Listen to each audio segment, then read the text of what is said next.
Hello, and sorry for the delay, guys. Sorry. We're having a little bit of technical issues in flight.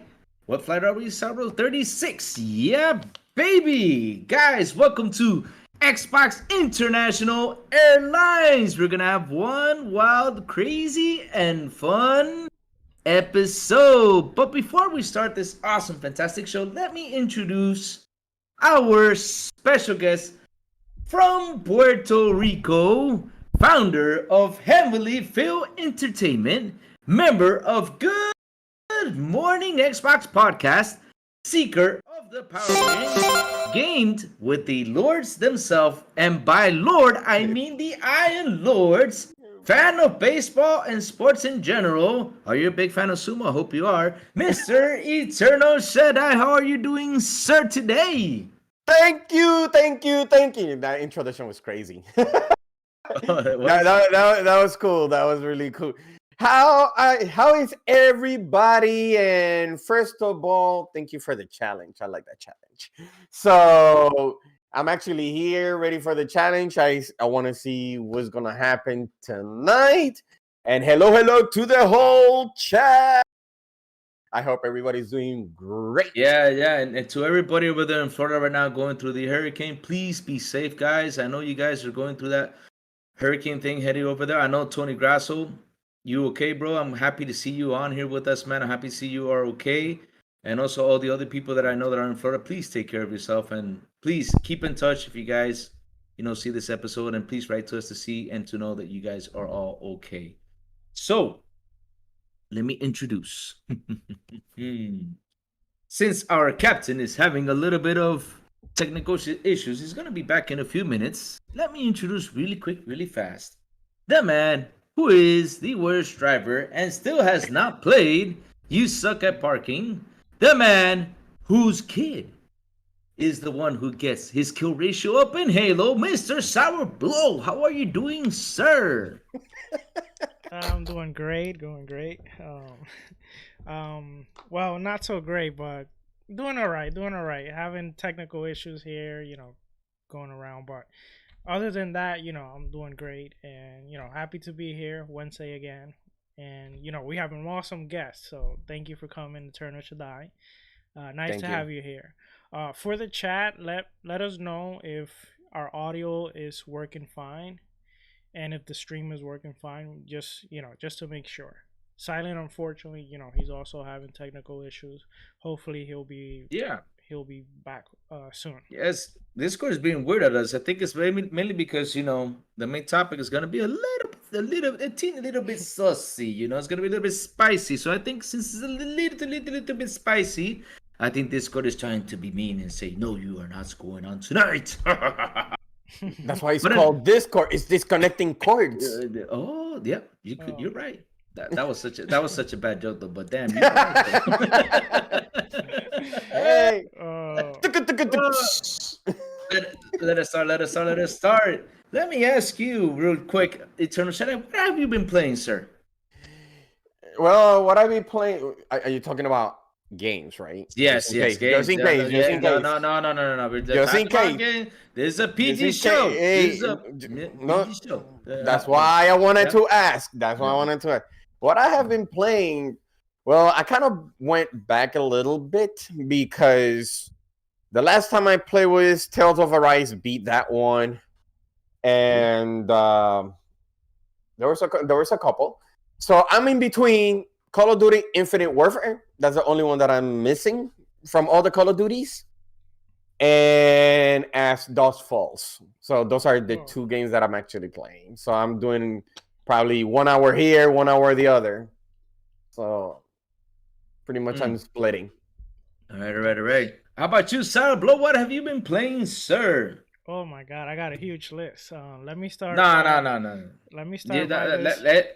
Let me talk, be honest, man. though. Let me talk. Wait. Be honest, though. Your son has a huge list, but okay. Go for it. Okay, go, whatever. listen. Anyway, this weekend, the family wanted to play, so first I played with my son. I played Halo Infinite. Not Halo Infinite. I'm sorry, Halo the Master Chief Collection.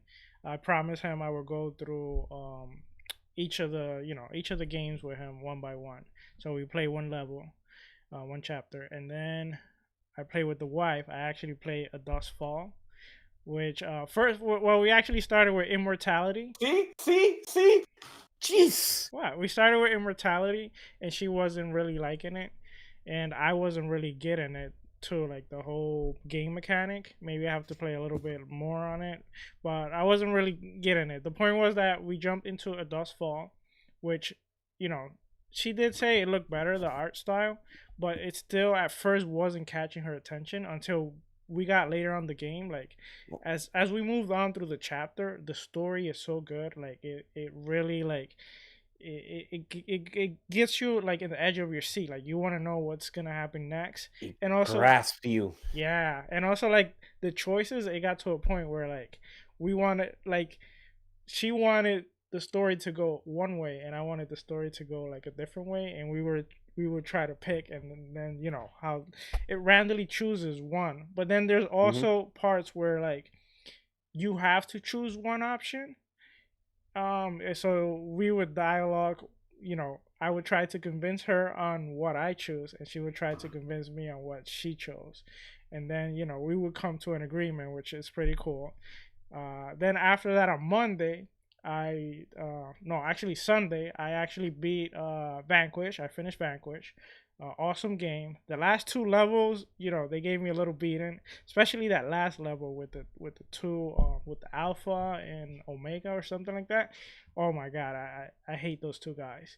And then spoilers. Spoilers. You haven't even beat that game. Well, anyway, it's not really a spoiler because I just told you Alpha and Omega. So you don't know who Alpha. Yeah, you don't know who Alpha and Omega is or whatever. So yeah. Isn't that supposed to be the beginning and the end? No, it's not. No, but anyway, to finish off, then I played. Of course, I played Witcher. I'm playing Witcher, and then I played Grounded yesterday with Crazy Lou and Silent Cypher, which. No, not Silent Cypher. Silent Cypher? What? Sorry. With Mr. Yana Dark, that's actually in the chat. Crazy. I'll let you continue. What happened? I was trying to wrap it up because I went on talking about so many games. You can go on, buddy. You can go on. I mean, I'm sitting here drinking my beer, enjoying this good conversation. If I start talking Witcher and Grounded, I can go forever. I can go the whole show. But we didn't do a lot of stuff in Grounded, though. All we did was hit each other with a rock. What else did we do? We broke some acorns. We did some stuff. What happened? Yeah, we did some stuff. We got a lot of resources. We got a couple ticks and a tarantula came after us, and this mean ant, man. I mean, it was like mad at us. I don't know why. He just looked at us and just started trying to bite us all over the place. But yeah, and then it was a lot of fun. And then Crazy tried to sleep with Joanna Dark. I don't know why. What? What do you mean when they're trying to sleep? Matt, we slept together in a tent. What do you mean there's nothing wrong with that? You gotta sleep. Hey, so much for PG. Why are you making it weird, man? I mean, seriously, why are you making it weird? Anyway, keep going. Keep going. Part of the game. What have you played, Crazy? What have you played? Man, you see? Oh, man. I don't want to hear that sleeping simulator. Oh, what am I playing? Oh, man. I mean, first of all, I'm good. Thank you for asking. You guys keep forgetting how am I doing, but no worries. I'm gonna sit on y'all next time and step on your foot. But anyways, I've been, what I've been playing. I've been playing some RPG. I've been doing a little bit of old school games. I've been playing. I also got the Dreamcast on. I got Capcom vs SNK right after we dropped off yesterday from Grounded. I was like, yeah, let me get on it. And man, I got some into Capcom vs SNK. I was really happy, man. I felt like I was, back in the day, like I was like, how old was I when I was playing that? Like between 16 and 18 years old, I think it was. And man, I used to play a friend of mine that he was from Thailand, but he was really good. He was really good in this fighting game. And I learned how to fight like how to play Street Fighter and SNK and stuff from him. So when I sat down, all those vibes and everything just came back to me, man. It really felt good. Other than that, yeah. Oh man, we gotta mention this though. We literally played the heck out of Call of Duty Modern Warfare 2. I mean, that Call of Duty Modern Warfare 2 is a lot of fun. If you guys did not try it, I hope you guys did. Seriously, that Call of Duty was wow. It was amazing. I mean, me, Silent, the midweek team, it was Dutch, General C, Paju was on there too. Who else came on? I know John TJ was on with us. I think it was on Saturday, but heck, man, it was a lot of fun. That Modern Warfare game, really, I cannot wait till it releases. And even Jordy enjoyed it. Oh, we were with what's his name that made fun of him? I think it was Jordan, they call him, right? Which they make fun of him with the Gears of War Judgment thing. He was on with us too, man. It was a lot of fun. We had a lot of fun with Modern Warfare. I wanted it to get that. I was like, should I pre-order it now? Should I pre-order it later? So I kind of decided to pre-order it later. So I'm like, because I know it's an early access and all that. So I know I heard a lot of good things about it, but I'm like, well, I'll wait. So yeah, but the beta was open. Should have downloaded, but yeah. Hey, it's a fun game. It's a fun game. But before I pass the ball to Salvador for the flight itinerary, again, Mr. Eternal Shaddai, thank you for joining us on this awesome episode. We're gonna have a lot of fun. Chat, get ready. Let's go. Let's start. Salvador, please tell us the flight itinerary. All right. Well, today we're gonna talk about a few nice topics.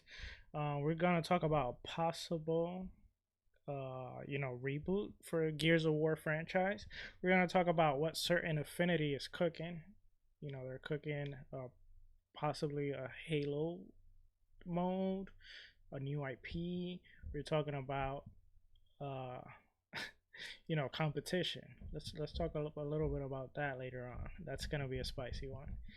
And, yes. We're gonna talk in gaming in general. Just have a nice conversation about what's going on around the gaming world. So crazy.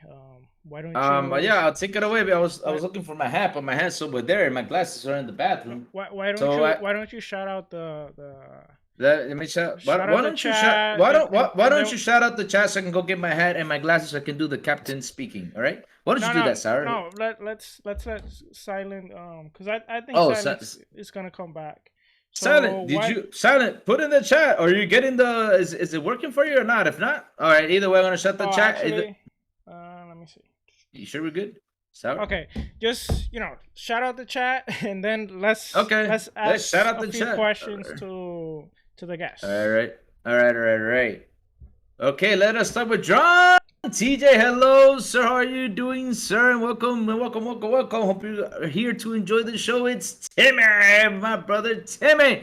How are you doing, sir? Tony Grasso, man, I'm so happy to see that you're okay, man. I was about to DM you to see how you were because I know the hurricane went straight forward to you guys, and man, seriously, I hope that you're doing well and that nothing happened around your area and people are good and everything to go. Really happy to see you, Mr. Grasso. Really am.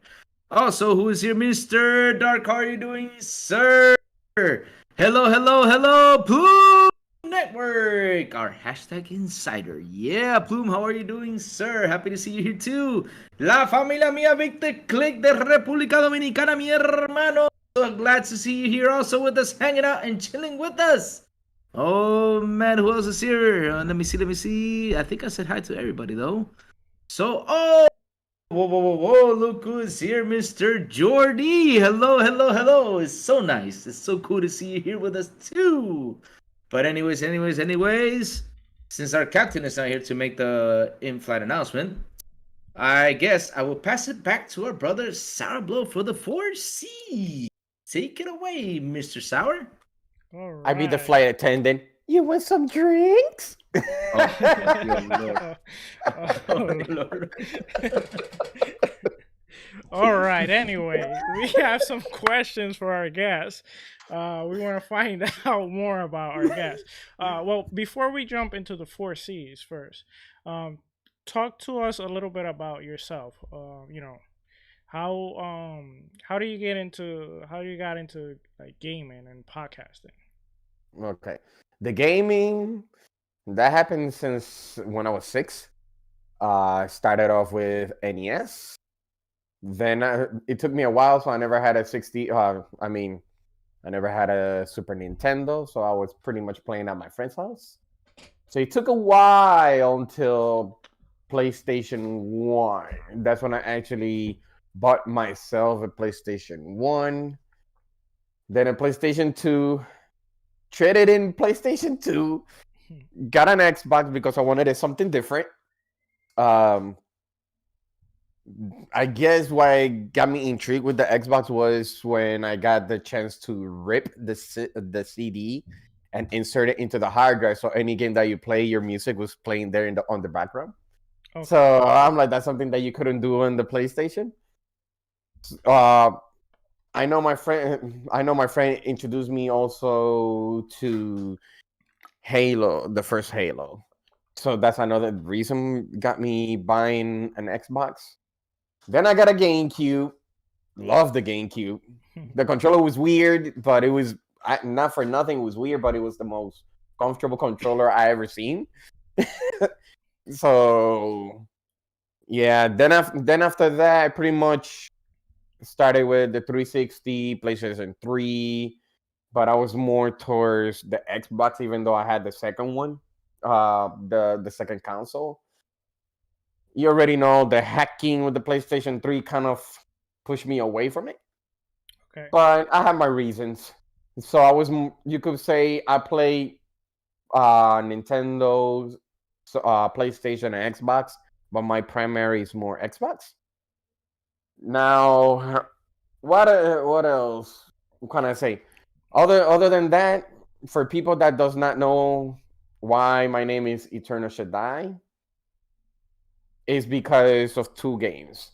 And it actually have 2 meanings. The first one is I love Eternal Sonata. It's a JRPG made by Namco Bandai. And I think it's called Crescendo, I think it's called. So Eternal Sonata and SHADDAI is a 360 game or PlayStation 3 game called El Shaddai, Ascension of Metatron. And I know you heard that before. I actually have it. No. So I'm intrigued now. You're gonna have to send me after the show those. Oh no, you'll see it's not backwards compatible, which it pisses me off. Oh, that's yeah. So it's by what is it called? UTV Ignition. It's made by UTV Ignition. And for, this is a gaming, but I don't want to go too much that route. But for people that are believers, remember Eternal Shaddai, it says eternal God. That's what it means.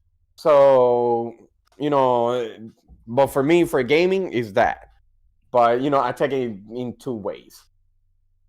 But that's for podcasting. It's funny because podcasting, I started off with Noof when he was doing, and he's still, shout out to Noof. He's the one who got me into podcasting, but that's because he gave me the opportunity to be in the podcast while I was at work. So the thing is that I was doing security, but the job that I was doing was slow. So I'm like, can I join in? And he was like, yeah, go ahead. It's an open podcast. I'm like, oh, good. So I did it over my phone and started talking to Noof. That's where everything started. Then after that, I was watching RDX. Shout out to them.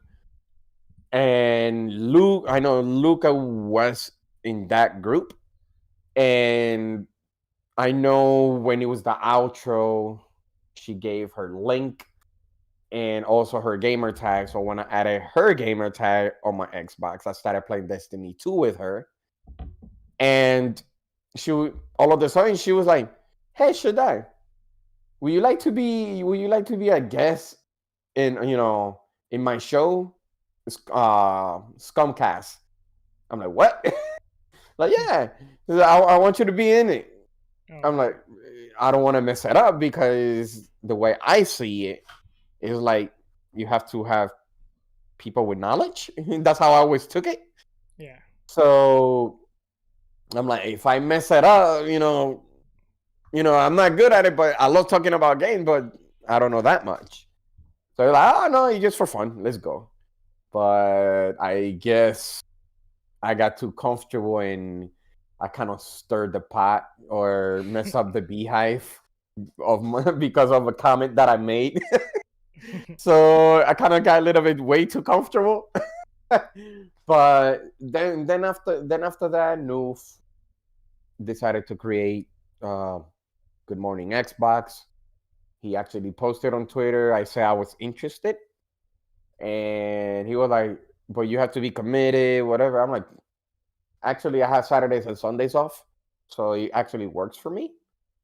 And here you see me, Good Morning Xbox. All right. So that's how everything just started. Oh, that's wonderful. Oh, nice to know about your story. I didn't know a few things about that. Now, what I do want to know is, what's your favorite cereal, man? It's kind of Well, like I could go. Honestly, I could say Corn Pops. I could go Corn Pops. I could go Honey Nut Cheerios. Dude, I have to laugh about this because my friend's like, "Ugh, you eat carton," and it's because I like frosted. What is it called? Frosted Flakes. I don't. No, they're gonna call it like frosted Wheaties. So yeah, I know what it is. Yeah. Yeah. So like, Yeah. you like that carton? You're like, you like that carton? He's gonna make you go to the bathroom. I'm like, shut up. Like, be quiet. So I'm like, I like those. So but most of them is between. Oh, also Fruity Pebbles, Cocoa Pebbles, Raisin Bran Crunchy. Okay, you're cheating now because now you're mentioning like 20 different cereal. What's your favorite? Frosted Flakes. No, but it's more into the Corn Pops. So. Okay, I would take that as an answer. Now, what's your favorite cartoon? Oh shoot. Does it count animes? Yeah, you can count on Bleach. Ooh, Bleach. Bleach, really? You like Bleach? Oh. Yeah. Speaking of Bleach, I want to. I'm not talking about for laundry. It's actually an anime. I gotta ground my son. He spent some money on my Roku on Bleach, and I got the I got the report. I'm like, oh my god. But anyway, let's keep going with the conversation.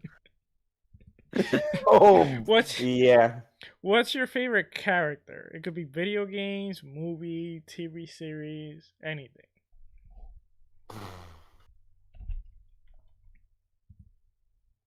I'll go Ichigo for the anime. Okay. Oh, okay.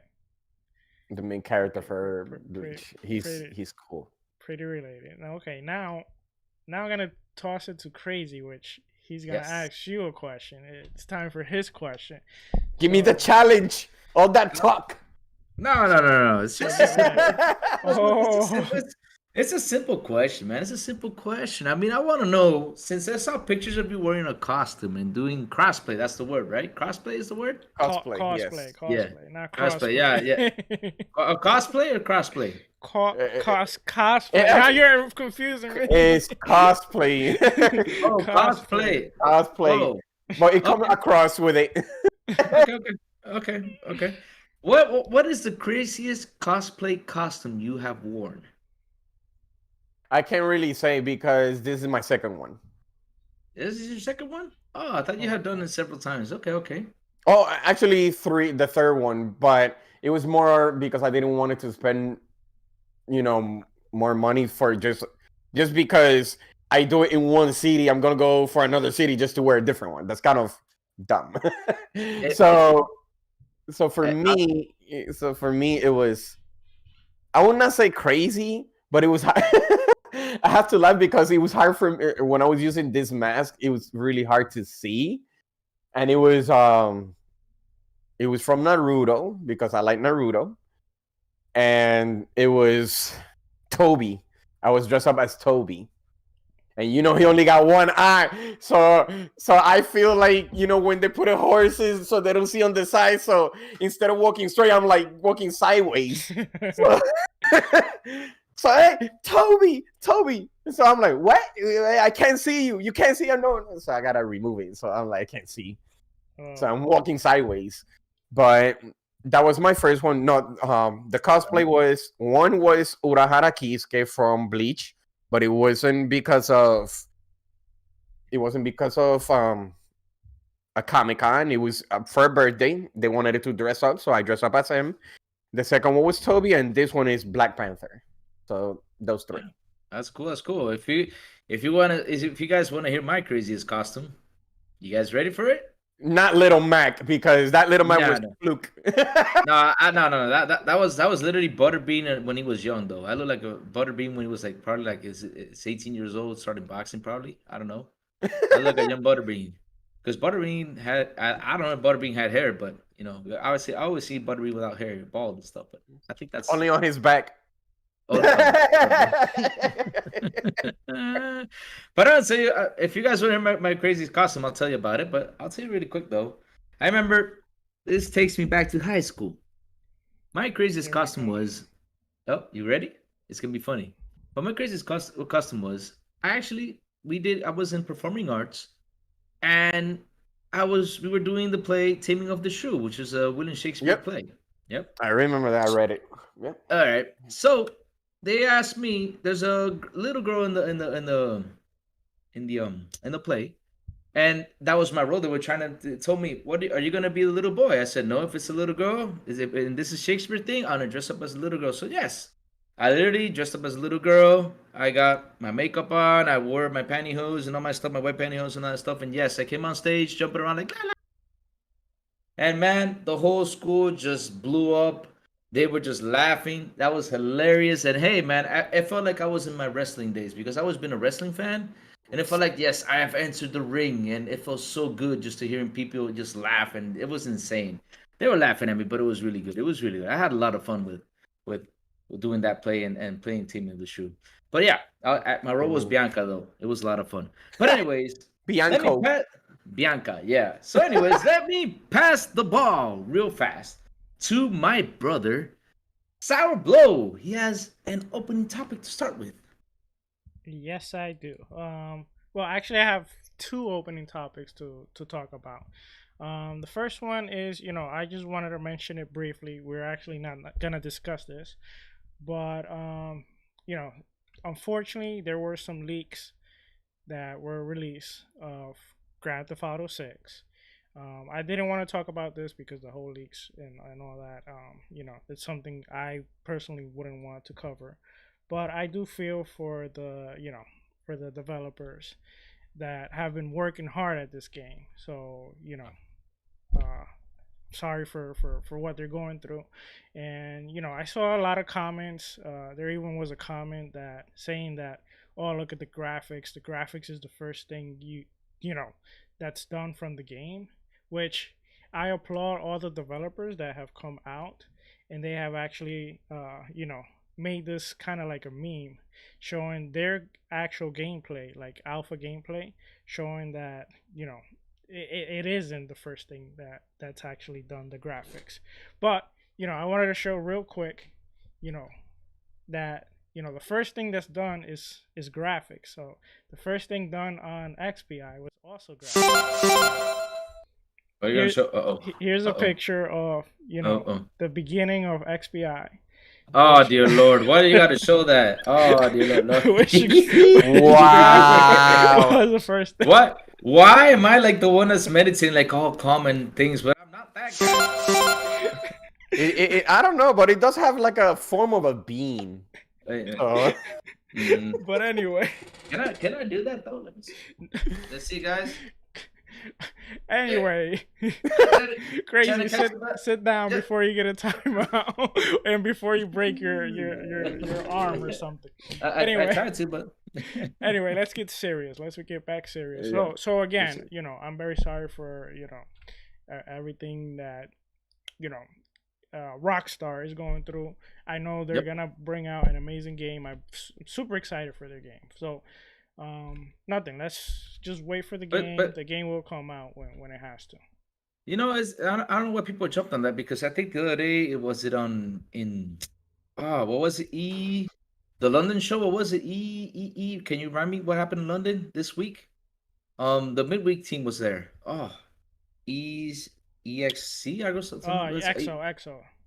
The EXO, yeah, over there in London. I think they did show a preview on how Sea of Thieves started, which EGX. Thank you, Mr. Dark. EGX. Yes. They showed a little bit of Sea of Thieves, how it started, and you can see it that's from the ground up, and it looked like like the anime, how it looked like. It doesn't look at all what the final product looks like. Because they start developing from the ground up, so that could be a good example, for people to see. They were actually works. Rare was one of the studio that made one of the tweet replying to these type of comments. But anyway, just talking about news, we also have had a special trademark. We had Microsoft renew the trademark for the name Gears of War. So I immediately saw this and I'm like, do you think they might be, thinking of rebooting maybe the Gears of War in the future, or maybe the Gears of War collection? What do you guys think about this? Let's start with our guest. Let's start with you, SHADDAI.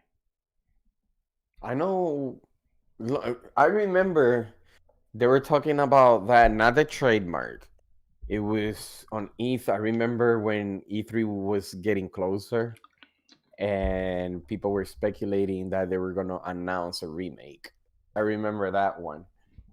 So now that they trademark Gears of War, I wouldn't be surprised if they try to make a collection similar to Halo Master Chief Collection, which will be really, really perfect for that.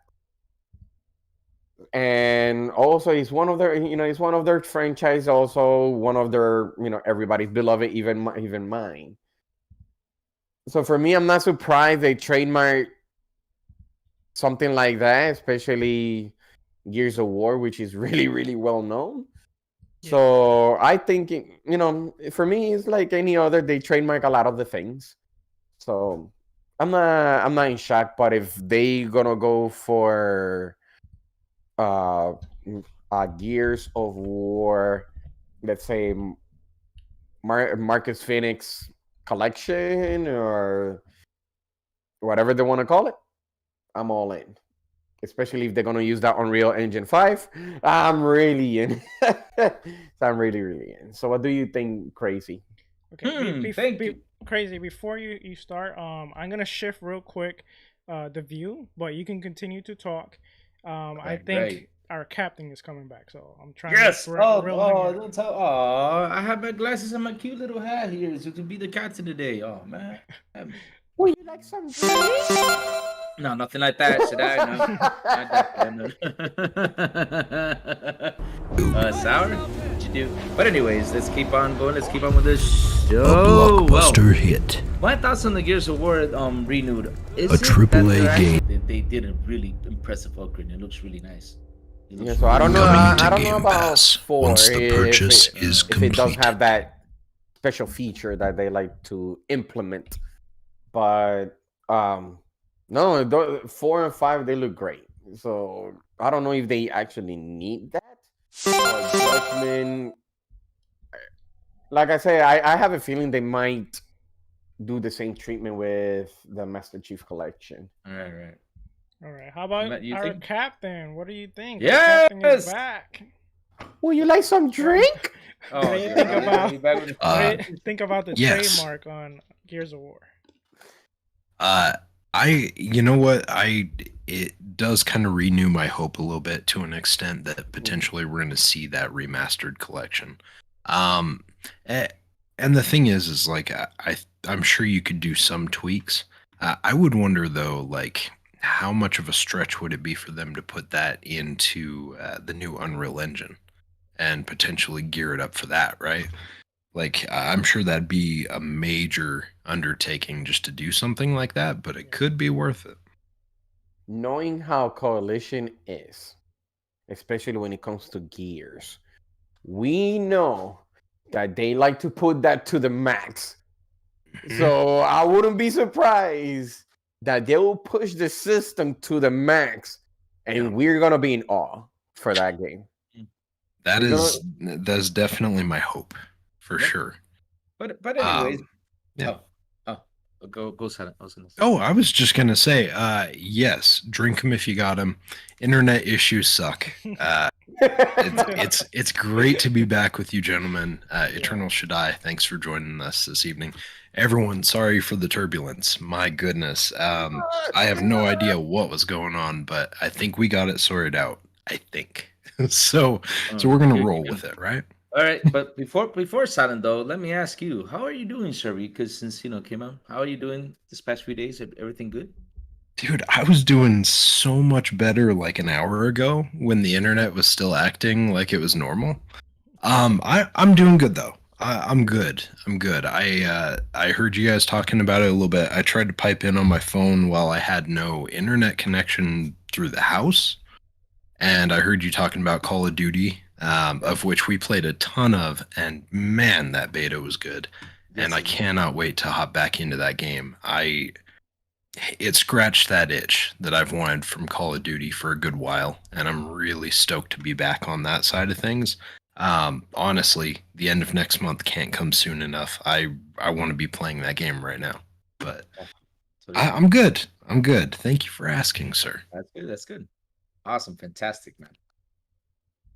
Ooh, man. So, Captain, let's head on forward to those main topics. What do you think, though? Since Sour already gave us opening topics, man. Let's start it. You know what? Sounds good to me. So the very first thing that we're going to jump into is we're going to start talking a little bit about the Certain Affinity situation, going into a possible Halo Infinite Battle Royale mode, and brand new IP. Apparently, this is info from a Jez Corden article from Windows Central Gaming. Goodness. So the big things that you need to know about this are that, so who is Certain Affinity, right? You've heard the name, inevitably. But Certain Affinity is one of the industry-leading video game support studios. They're based in US and Canada. They've contributed to a ton of titles over time, like Doom, Call of Duty, Halo. They've been all over the place in the past. They're rumored to be working on a battle royale-like mode. So not necessarily, because there's been some conflicting rumors on it, but it kind of sounds like it's a battle royale-like mode. There's been some more details on it recently. But then they're also supposedly working on a new title codenamed Suerte, which that has me curious. I think more than the battle royale mode, but we'll continue through it, right?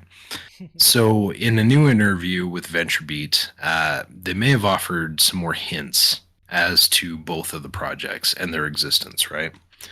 So we'll start off first with the Halo Infinite game mode, right? The battle royale like. So the thing that they commented on that, they said that the biggest thing we're doing with this that's public right now is for more than 2 years we've been working on Halo Infinite doing something. They're very, very prescriptive about what they can, or very specific about what they can say. But they're doing something that's unannounced. They're doing lead development on that announced item from conception to design, or conception and design, and it's something big for the franchise. And then they kind of tail off on it, and they say that they can't really say much more about it at this point. It's their single largest project out of their 3 projects currently. So that kind of gives you a thought that like maybe there's some depth to this, right? There's levels to this, if it were. to quote a friend. But yeah, so they state that they have close to 100 developers working on that currently. In regards to the other items. So there's a Monster Hunter style co-op game. So they stated that it's certainly aspirational for us to be doing, to be able to do that, and we see the benefits of building our own IP and building and owning our own IP. It's something we're committed to. And then Max can't talk to it more. He's done more outside of the game space with his novel work. So this is Max Hoberman, if I remember correctly. But basically, he's been able to do some other stuff in the company besides his little novel work as well. But he says that everything that he's done and they've seen done has come out really solid so far. He thinks it's going to be a position that the company's placed well with if they do this. It allows them to build the IP. It'll help the company a lot moving forward. Which, if you make a Monster Hunter if you make a Monster Hunter game or something that can compete against a Monster Hunter, that's going to be a major thing for them, right? Like Monster Hunter decimated sales in a lot of areas. So if you have something like that in the oven, that could be a really big thing for the company. But yeah, so those are a couple of the things that we have going right now. There's some of the tidbits at this point. There's obviously not a lot to glean from that side of things, but for me at least, I think if they're making a Monster Hunter style game, that would be a really good thing for them. That would help a lot with their financial viability. And if Halo's getting that rumored Battle Royale mode, that would be great for content for Halo, right? Because it's been a dry time. But Eternal SHADDAI, what do you think? Would you get excited if they offered a Battle Royale mode or a Battle Royale like mode for Halo Infinite? Would that bring you back to the game? This is me. I'm very, when it comes to me personally, when it comes to Battle Royale, I'm very mixed when it comes to those things, especially that mode. It could be Apex, Fortnite. I don't know. There's something about it. I don't know. But I play it, even though I don't get too overly excited, but I still play them. Yeah. But let me go back. I think they played that mode, and I'm talking about Battle Royale, way back. And I don't know, for some people, they'll say like, no, it's not like that. And I'm like, it kind of feels that way. But this is what I'm going to say. Halo 5, and the mode is Warzone. It was pretty much, you could say PvP, PvE, all mixed. Right. But that map has always been huge, like really huge. So that map being huge, yes, you have your PvE and all that. For me personally, it felt like I'm playing a Battle Royale. The only thing that they added was the PvE part. So they probably, this is just me guessing, they probably created that maybe to get something from it, some type of data. Did does players like that mode, which it was really good because it intensified later on. So now let's go for Infinite. And what did we get? A semi Battle Royale, same size as Warzone, and it's called Last Man Standing. The only thing that changed is pretty much everybody is pretty much 1v1. That's why everybody was kind of a little bit upset, because like, yeah, but I can't create a 2v2 or 3v3. But it felt that if we created that, I guess, I don't know, the map might be a little bit smaller for, if you're trying to, have a group for yourself. But I saw what they did. It was, it was pretty awesome, really challenging. because I never got the chance to be first place. So now I get where they're trying to go. So instead, as we all know, you have to kill your opponent, get the points so you could upgrade. So that means I think they're gonna go that route instead of us pretty much picking up the gun or whatever. So there's a possibility going through pretty much that route. Other than that, Battle Royale, everybody sees that. That's where everybody's going. I'm talking about the companies with the Apex and all that. So it does match with Halo.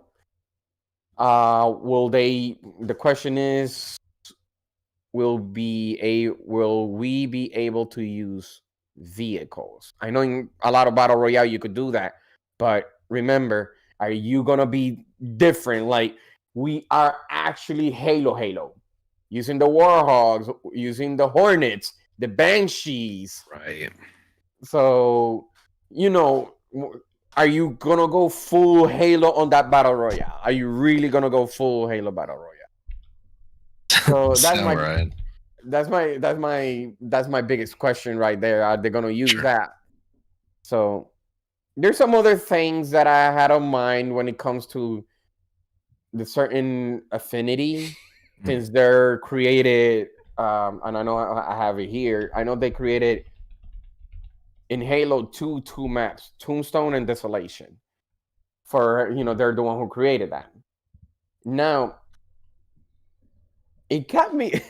I was laughing. I was at work today, and I'm like, since they like to work on the multiplayer aspect, and like you said, Silent, you start mentioning Doom, you start mentioning Call of Duty, especially on the multiplayer mode. Yes. So now at work, I start thinking, and I'm like, what happens if they make something similar to what Gears of War have done? It's like, what is it? Hivebusters. Now, but it's gonna be a flood. Now it's gonna be a flood. Will we have 4 people and the flood is chasing us? Will we have that? Are they gonna create what was the other one that I had on mind? I know I had that one, and it was something else that I can't remember. So I wouldn't be surprised if they create something like that, like a survival, or there it goes. I call it hunters. So let's say if let's say is you and me. You're just for saying you're Locke, and I'm Master Chief, and Crazy is Kate, and Sour is Linda. So let's call it hunters, like most wanted. So now we gotta chase them because they're the most wanted. Like, we're looking for somebody. We're pretty much like hunters. So I'm like, what happened if they create something like that? We gotta look for the most wanted one. So, but instead of, I use that one, but it could be brutes, like Halo Infinite. Yeah. It could be brutes. It could be a jackal or something like that. So you're kind of touching on something that Call of Duty Warzone has done, right? In the fact that you've got the it's basically like a bounty system, essentially, like right? Yeah. Correct. Yeah, so I definitely see that, right? Because that's definitely been implemented in a few games previously, and it seems like it works out really well. Like, generally, the feedback is that people enjoy it. Not everyone's on board with it, but most of the time, it's been fairly positive. Sour, I saw your hand waving. I'm curious, what would you like to say, sir? Because you seemed like you were chomping at the bit there for a minute. Yep, he's anxious. Well, no, I was actually. Look at his vein. He's sweating on his cheeks. Yep. I was actually waving at our chat. It was requested for us to wave. So Crazy actually did it first, and then I also did it. I actually followed Crazy. I thought you were waiting because you wanted to get into the Halo talk, because you're a big Halo fan, Mr. Salbo. I mean, you love playing Halo, especially with Eternal SHADDAI a lot. So yeah. we played a few times, yeah, but we Yeah, got a long we time played. we don't play. But yeah, I do love Halo, and I am excited to see what Certain Affinity is working on. I believe they said they were working on it like for about 2 years or so, or maybe that's just rumor and it's just coming coming coming out. I'm just talking without the full information, but I'm excited to see what they bring, and I don't want to keep on because it's the same kind of conversation every week about me talking about how I'm excited about them coming back. I think the game still has potential because I love the game mechanic. I love all of that. But what I am gonna do is I'm gonna shift and I'm gonna ask you guys a question that I'm kind of curious about this. Okay. This curiosity scares me, but go ahead. Okay. What happens if Certain Affinity knocks it out of the park with whatever mode they're doing, and that brings everyone to play Halo, and that's the most played mode. Everyone is playing it, etc. And it brings back Halo.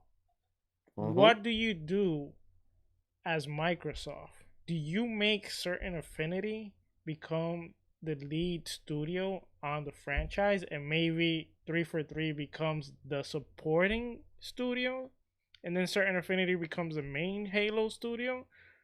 Or what do you do? Do you combine them? What would you do? And I see SHADDAI, raising his hand. So let's go back to. Oh no, I'm actually fixing my shirt because it kind of feels tight. Okay. Who wants to tackle this first? Who wants to tackle this first? Silent did. Silent put his finger up. It's like, yeah, I want to tackle. I want to take. Yeah, he did. I want to hear this because he been pretty hard for 343. I put a finger up. All right. I kind of know what's coming. What's coming. Like, honey, like the meme, honey. I was watching. I was watching with the little corner of my eye. I was like, he put his finger up. Let's see I want to hear what he has to say, though. Yeah, no, I put a finger up. All right. I put, and before you guys get off the rail on this, no, I didn't put up the bad finger. Okay, I put up this finger. This finger is the amount of excitement I have right now for Halo. Oh, and so that was not the finger, though. We got it was this one. It was this one. I have proof. If you tell me that Certain Affinity has the potential of taking it on instead, that excites me because I've talked about it before. I know I'm beating a dead horse on it, but I feel like 343 has had their opportunity. And granted, there are changes that are coming, but I don't feel like you get to say, okay, these changes are coming. We're going to give you the keys to the kingdom, and we're going to expect you to make this work again. All right. I feel like Certain Affinity is a somewhat known sum in what they offer and what they've shown in the past. I think if you put someone like them into play, it brings potentially a breath of fresh air to the IP, to the franchise, potentially gets some eyes on the game and gets people reinterested in a game that's kind of, unfortunately, wet the bed a few times over the last couple of years, as it were. And so, yeah, I that would make me excited. That would get me more interested in it. I just don't feel comfortable with 343 and the keys at the moment. I feel like, they're like my 13-year-old daughter that, oh, I accidentally hit the curb with your nice new car, Dad. Hey, can I go drive your car again? It's like, no, we're gonna take some time. You're gonna go do some practicing out in an area that doesn't have any objects that you can hit. And when you show me that you're good at it again, you get another chance. I feel like sidelining them for a minute to put someone else in that lead position could be a good thing.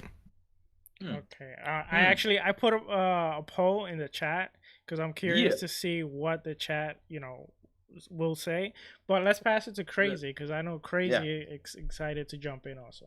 Oh, I am really, really, really excited. But before I give out my opinion, guys, please hit that like button.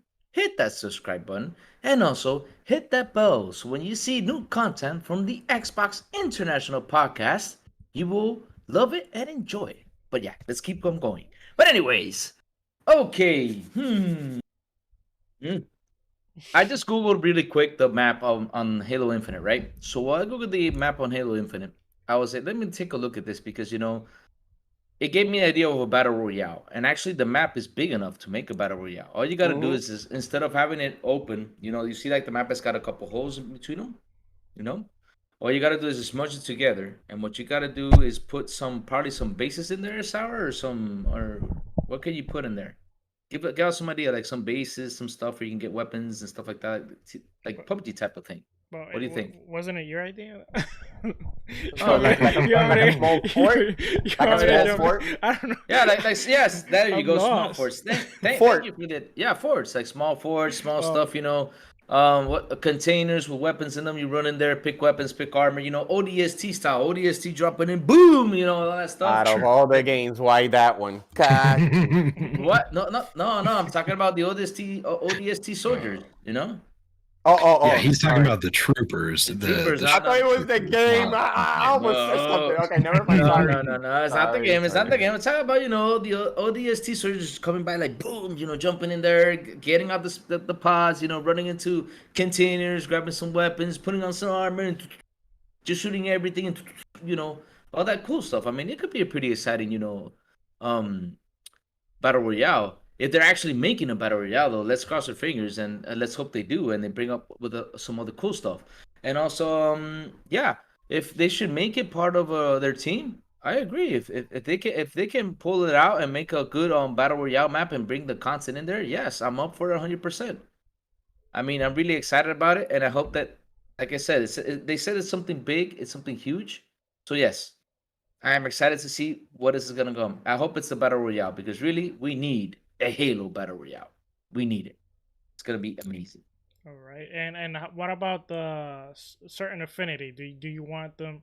Do you think they should take over the franchise or remain as core, or just just make the mode and just step away?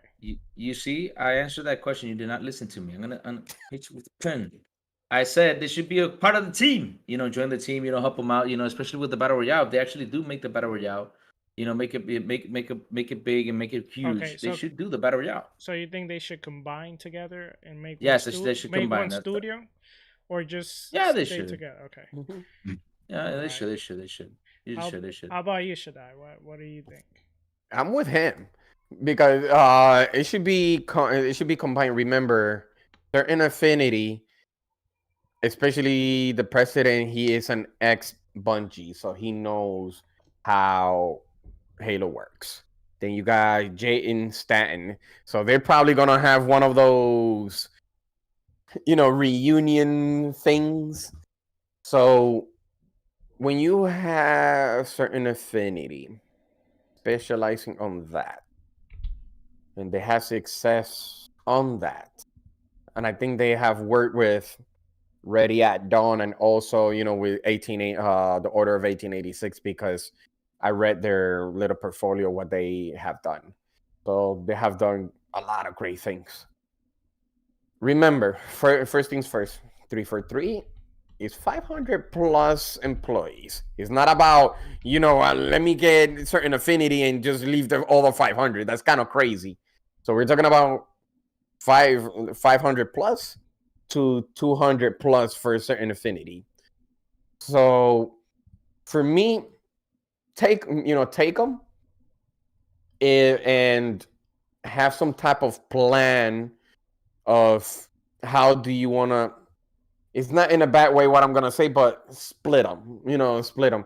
This is your support, especially only for Halo. If they're gonna do Halo only, this is for support and this is for campaign. I'm not saying that they don't have it like that, but if certain affinities good on multiplayer, you know what? Let them have the helm when it comes to multiplayer. And if you're good with the story, keep it with the story here. Because we have seen that 343 when it comes to battle passes, look how horrible they have done. So maybe certain affinity will help them out. Like, well, this is how it works. Yep. If we do this, we could make it even better. This is, understand a little bit better how the progression works. So I rather, yes, Microsoft should take them and combine it with 343 if they nailed it. Okay. If they nailed it. All right. The chat is pretty divided actually, so it's pretty close. But anyway, I'm very jealous because I see you guys are all actually drinking, and I'm just here drinking water. So I'm gonna go grab a drink. What are you talking about? And No. And I'm gonna pass it back to our captain. Well, you like some Cheers, drink? my friends. You know what Stay hydrated. I think no, silent. You know what he's doing, right? You know what he's doing. You know what he's gonna grab. Whatever. Yeah, he's not grabbing anything. Yeah, he said he's gonna grab something, but you know what he wants to do first. So you know. So while he is away, so we are going to bounce over and talk a little bit more about their Monster Hunter style co-op game that they're working on, or Project Suerte.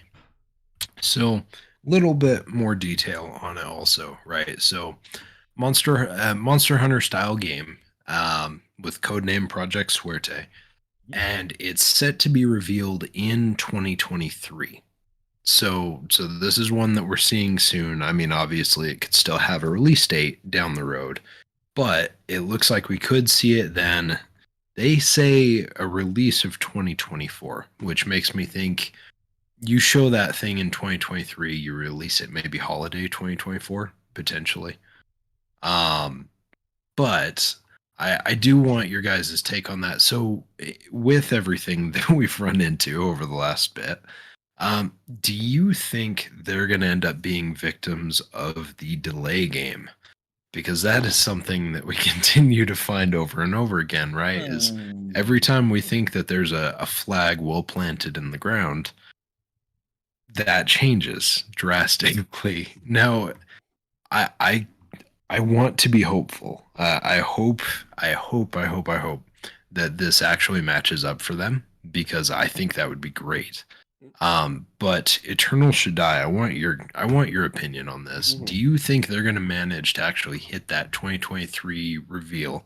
Which seems, I mean, that would be easy enough to do a reveal. It could be a quick video, but do you think they're going to hit that 2024 window with all of the delays and everything that we've seen across the industry as a whole? Let's start off. Let me ask you this. Sure. How many games have they announced from Xbox for 2023? Let's start off with that one. You know better. You know better is stacked. You know better is stacked. So, yeah, it hurts. It hurts the amount. Yes. Yeah, it hurts the amount. So that means 2023, discard that. So I could, like I said, in a world, I could definitely see them doing some sort of reveal, right? Like a reveal, yes. Yeah, because hear me out. Like, obviously, a CG trailer or something like that, they could whip something like that up. They could hit that 2023 window. Even if they got delayed for a while, they could totally launch it into, they could show it at E3, or they could do it at like Video Games Live or Video Game Awards or something like that. Like they could do something like that, have it be a small thing. The 2024 window, though, that's where I get nervous. That is because I mean, what's that? You shouldn't, because we got so many games to play in 2023. Oh, I just mean for them, like in regards to that release date, I just don't see that happening. No, but that's what I'm saying. The reason why I'm saying there's a lot of games to play in 2023, for me, it shouldn't hurt them to put it in 2024. Oh, okay. I see what you're saying. Yeah. Yes. I mean, yeah, and if they have to do it, like as we've seen in the past, delays generally are a really good thing for most of the games. And so if something like that happens, it would probably be a valuable thing for them anyways. Like if you have to take the time, especially with how crowded we know 2023 and 2024 at this point are or will continue to be, it's like you almost have to take it and just be like, you know what, maybe we do that as like a spring 2025 release, right? That's kind of way too far, but this is what I would say. If it goes to 2024, I'd rather them release it in August because, you know, August is always nothing going on. Yeah, July, August. Yes. That will be a really good release for them to do. So because it's always a beginning that we always get crowded for something. Yeah. And the end because of the holiday, we know that. So there's always that middle, especially like you said, the June, July, August is always nothing going on. Yeah. So if you want to hit that, especially if they're trying to do that, I don't know how it goes or the time frame. If they're trying to do a big game for every quarter, that's something that Phil Spencer said. Do it August, because in September there's always something going on. You know, there's always something from Xbox, like we already saw with Forza and all that. So do it August. You know, I see it more August. So I don't want a game to be crowded and pretty much being overshadowed by some other big game. Just leave it in August. You know, so crazy because you're deep in thought. I can tell. Yes. But I'm gonna add a little bit of a foil to this as I pass it over to you. So it's been reported that this game has been in the works since about 2020. So with that being said, do you think the possibility of that 2023 reveal and then 2024 release date could still happen? Because they have had a while for it to bake. You know, I gotta say something that remember this is a game that has already been released, and so they're just gonna add content, and that's something that Halo is actually missing a lot. It's content. I mean, people want content. Like for example, if Suerte gets announced in 2023 and they can put it in 2023, it'll be awesome. People are gonna jump right back into it, no matter how many games there are there. People are gonna jump into it. Maybe they won't jump into it right away because they're playing those many games, but it's there for you. You know, it's good that it's there for you, and not only that, it's a Monster Hunter thing. And if it's good, people are going to be like, let me take a look at this. Let me try it out. Because why not? You can try it out. It's something different. And it could be released in 2023. I mean, seriously, it could. Because again, Halo needs content. And that's what it's lacking right now. It's a lot of content. That's what everybody's been complaining, that they need to get the content out. They need to get rolling with it. So yeah, if they can get this thing rolling out, roll it right away. Roll it right away. I'm sorry. Because remember, if they roll it out next year, you know they do have a competition. What I say? No. Should we tell them or just keep them on the block? Yeah, say it. Say it. What I say? I feel like it might be better just keeping you on the block. No. But just keep going with it for a second. Keep going with the flow. Well, roll it right. Did I say it wrong? Roll it right away. No. Let's see if the chat catch what's going on and what they think. Should we tell Lou what happened, what he did, or should go ahead and say. You could put that as a poll, and then we could approach it later. As long as you'll remember it later. That's the only thing. All right. You're gonna put it in a poll? Oh Lord, what did I say now? Now I'm scared. Oh, you just said it right now. But the way I see it, remember, if they do it on 2023, they do already have competition because they remember today EA announced Wild Hearts, another Monster Hunter with collaboration with Tecmo Koei. So they do have competition there for February. Yes. So and that's a company that's very much dipped their toes in those style of games in the past. Yes, and we already know what's the deal. Another Ninja Gaiden difficulty, whatever. And also remember, we have Dauntless. So, Dauntless wasn't, it kind of, I'm not going to say flat, but it kind of fizzled out real quickly. So right now, I'd rather have it 2024. Okay. Okay. I don't know why So- they're trying to go. I don't know what they're trying to go for that Monster Hunter thing. I don't know. Well, I mean, I get It- it, right? Because like, Monster Hunter has a massive following, right? So if you say, hey, this thing's going to be like a Monster Hunter right off the bat, the zeitgeist is there. You've got that attention because people are like, oh, it'd be the same thing as if you said, hey, we're making an Elden Ring style I'd rather game. go. I'd rather go give competition to Resident Evil, and they have a massive following. You know what I mean? They have a big following, but Monster Hunter has blown up in a big way over the last few years. That I don't think anyone necessarily expected, maybe as much as it did, because it always did numbers when it was on PSP and in previous iterations. But that last one, when they did that You're blew talking about up, Monster Hunter World.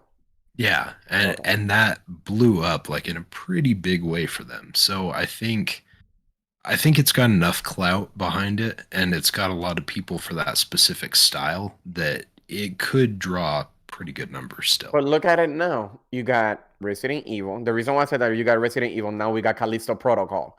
So now they're trying to drift into that horror genre too.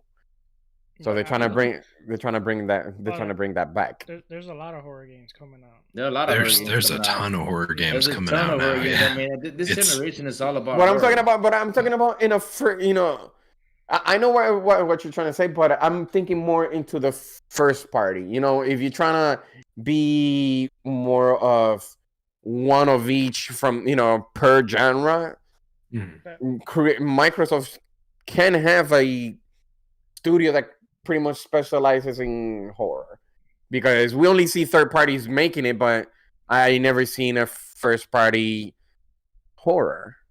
Yeah. With the captain permission, I'd like to chime in. Sure. Captain, talk closer because you're a little quiet. Yeah, it's kind of. No, I think you guys hear me quiet, but not the chat. However. No, you're good now. You just were a little bit too far. Oh, okay. Sorry about that. Anyway, I think this is more for certain affinity. It's not like this game. They're making it because they want to compete with Monster Hunter or any of those other franchise. Yeah. I think it's more of a game that they're passionate about. It's their first IP that they're making from the ground up, because they usually are just support studio. They just work on other studio. So it's something probably they had bacon there. They had ideas, and they just want to make this game. And if you look at Microsoft also, that's what they're allowing their partners and their studios. They're allowing them to make the games that they want to make, because at the end of the day, I think that brings out better games when studios are passionate about something. Like, look, for example, Grounded, which was like 14 developers that were passionate about this little group project that they had in it, and they wanted to make this game.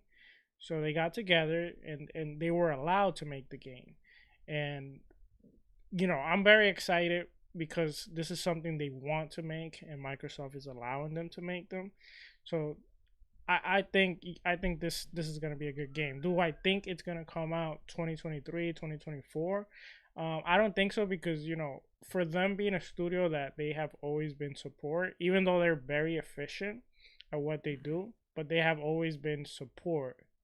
Building a game from the ground up is going to be an entirely different story for them, and there's things that they might have to learn in the process. The same way I think Playground game, it's taken them a lot of time on Fable, because it's something completely different that they're not used to, they don't tackle. And if you look at certain affinity, usually they're more inclined to be in support studios for like shooter games. So I think it might take a long time. They have no rush, because Microsoft has a lot of things lined up that if they don't get delayed, we should start seeing them 2023 and beyond. But here's the thing though, Sour. I mean, Halo needs content though. I mean, they need to pour more content into it. So, I think I'm gonna have to tell him what he did. What I did though? Tell me. Okay, Suerte is not a Halo mode. Okay, this is what? This is too topic. Okay, we passed the Battle Royale mode, which was. Certain Affinity is working on two things, okay? They're working on the Battle Royale mode for Halo, and they're working on a passion project, or their own IP, is a new IP, code named Suerte. So crazy. The Halo Infinite code, is Tanaka. So that's why good luck. So I think what happened is you got wrapped up on Sour making another world record earlier, and you didn't realize that we made a transition from Halo to Suerte. He was more focused. He was more focused on me than the topics. I know how important I am to you, Lou. Well, so I'm gonna throw. You kept that quiet, huh? You just wanted me to talk so that way you can. It was fun. It was fun. I was waiting for it. I was like, you know what? He has no idea what we just did. And then I saw Sour's face and I saw the grin. I was like, oh, good. Someone else caught it too. I tried to hold it, but I just couldn't because it was too good. And then he kept going. He kept going. That's why I was like, oh my god, is he realizing? You know, y'all know I'm gonna get revenge on y'all, right? No, you're getting married. You're getting revenge on yourself soon.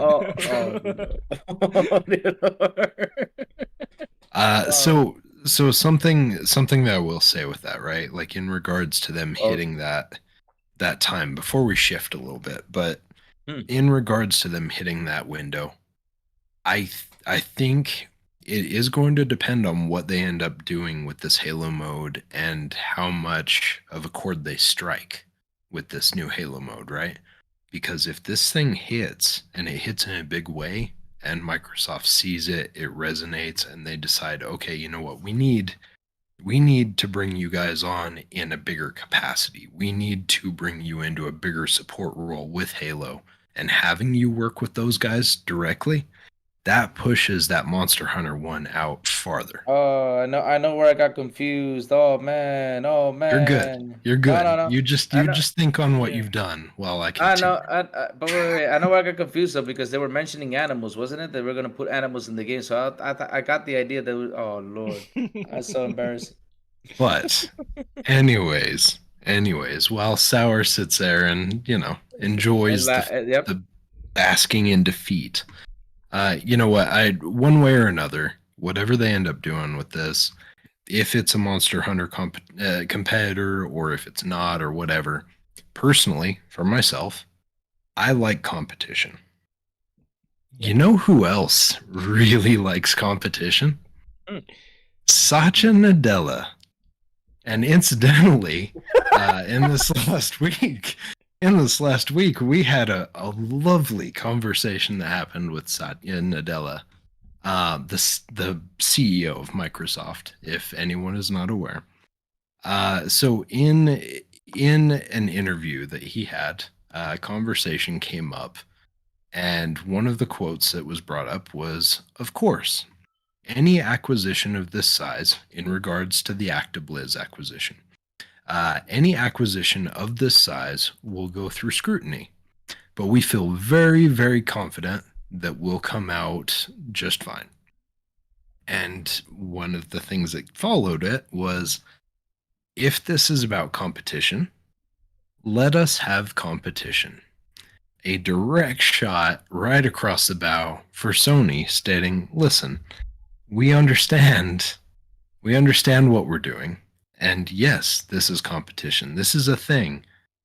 But instead of, this is obviously not his words. He did it in a much more PR professional approach. But he basically said, quit whining and let's just have some competition, right? Like, let's just stop throwing sucker punches over nothing. And let's get this done with. You don't like this? Okay, that's fine. How many times have you slapped us with stuff we didn't like? All's fair in love and war, and we're going to battle. We are going to compete. It's gonna get dirty, And whether you like it or not, these are the terms.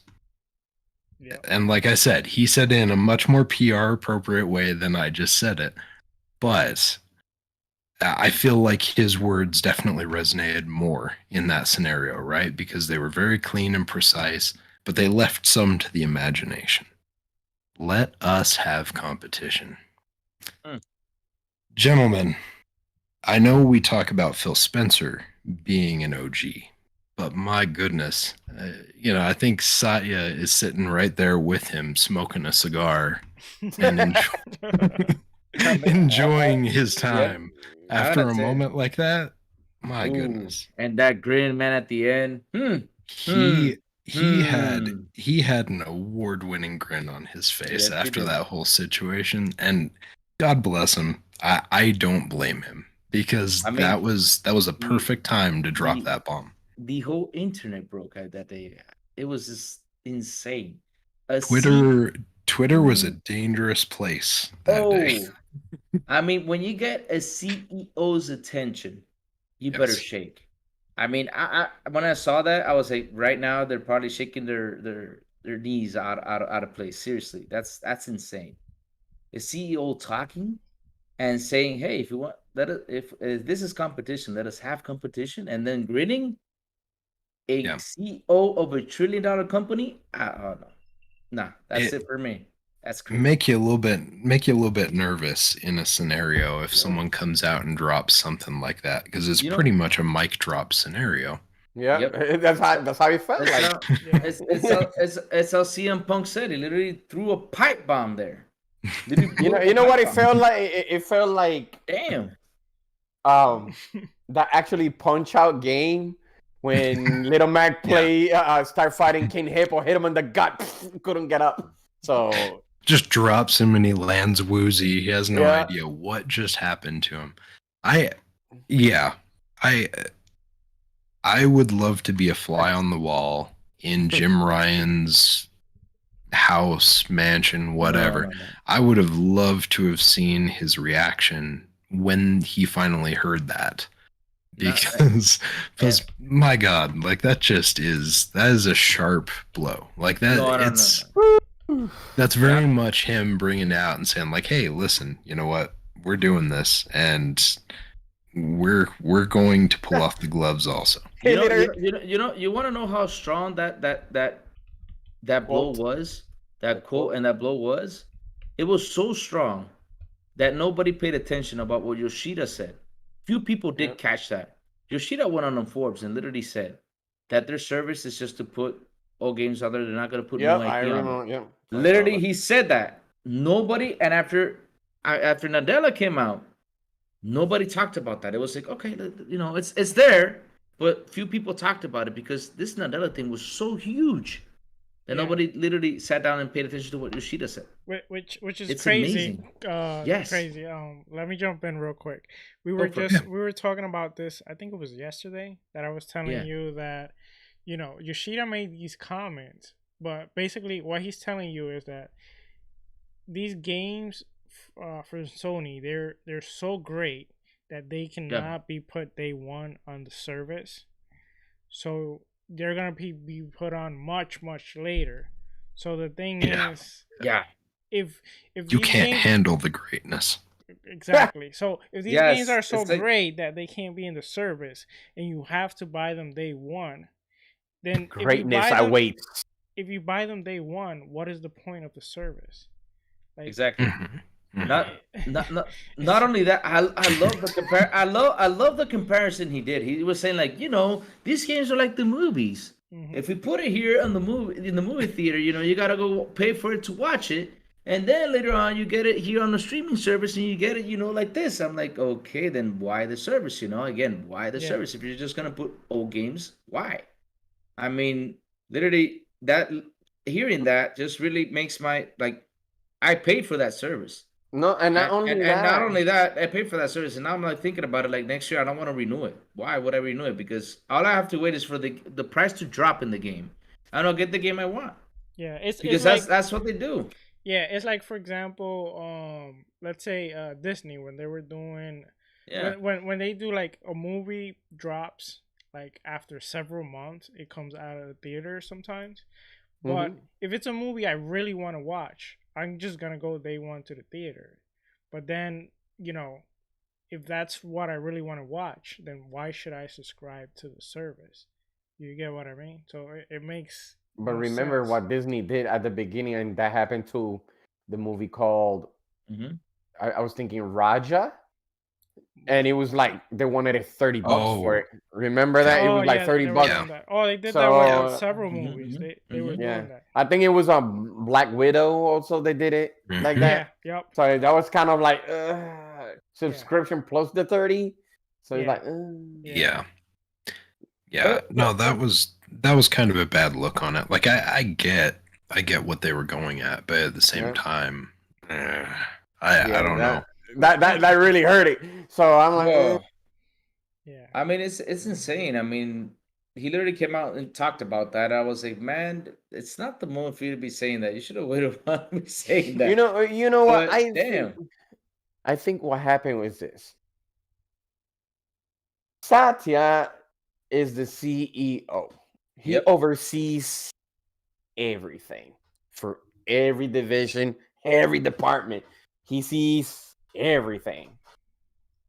So remember, and this is something that Silent said. It's always Phil Spencer. It's always the same question with so what do you think about the Activision? Yeah. And he says, I'm confident. He keeps saying, I'm confident. But every single time, it could be a Tokyo Game Show, whatever, that question always pops. Yeah. So now you have the CEO, you have this, you know what? I'm getting tired of this. I'm going to cut this, leave my child alone, which is my child Xbox division. You know what? I'm getting tired of his being harassed for the same question. He just sat down. Oh, so what do you think about this? Oh, we feel confident. You know what? You know what? If he's competing, let us compete. Now, you know what? Respect my son now. And so not only that, he literally said in the interview he showed how confident he is that the purchase will go through. I mean, that is insane. I'm gonna say something. He literally showed not only Sony how confident he is. He also showed the other people that said the investors and everybody, they were pretty nervous about this whole Activision deal thing. He actually showed them, hey, we're confident this is gonna happen, no matter what. You gotta understand something. When you have Sony, which he said it. You have number 1 Sony. We're like number 4 or 5 if you're into the gaming space type. Literally, he said, yes, you have been on top for so long, so you got this ego with you, and nobody can take you down. Even though Sony went to Microsoft for the cloud services. So he actually went say, you know what? Let me drop you from the cloud of ego and put him to his place and say, even though he says that, the way I saw it was like, you should see who you're talking to. You know what? You know who you're talking to. You're talking about a $1 trillion company. So we're confident on this. I'm not trying to say what you trying to say because you got a lot of money, whatever. It's because look at the amount they invested on that thing. $70 billion, something that Sony does not have. Yep. It's something that they know. That's pretty much whatever I think that's what Sony is worth. They don't have that. They really don't. So it's like, yo, you gotta check yourself or where you at. Just because you've been here, remember what we have is something that you don't have, which is the pockets. So in another word, he was like, suck it up, Nancy. This was gonna happen. So I think it's gonna go through.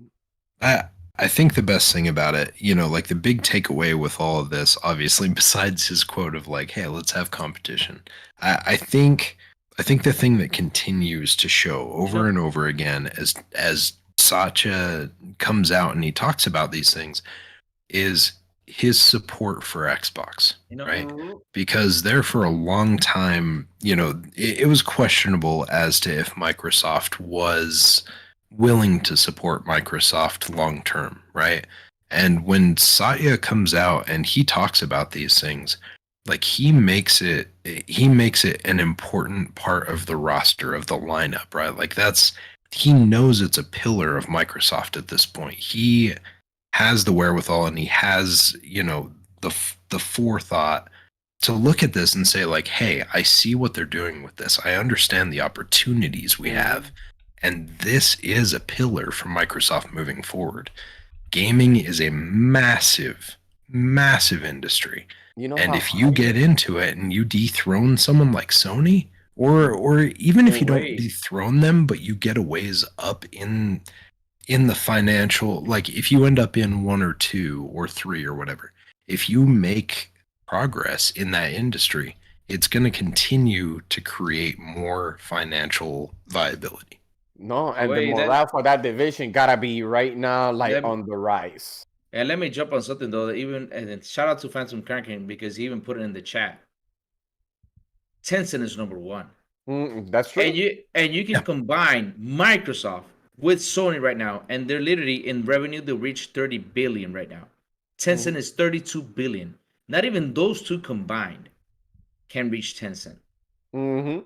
Yeah. So So I find it funny because Phil Spencer actually mentioned on Tencent being the biggest game company right now. It's true. And literally, look how Tencent is playing their game. They're actually buying everything they can.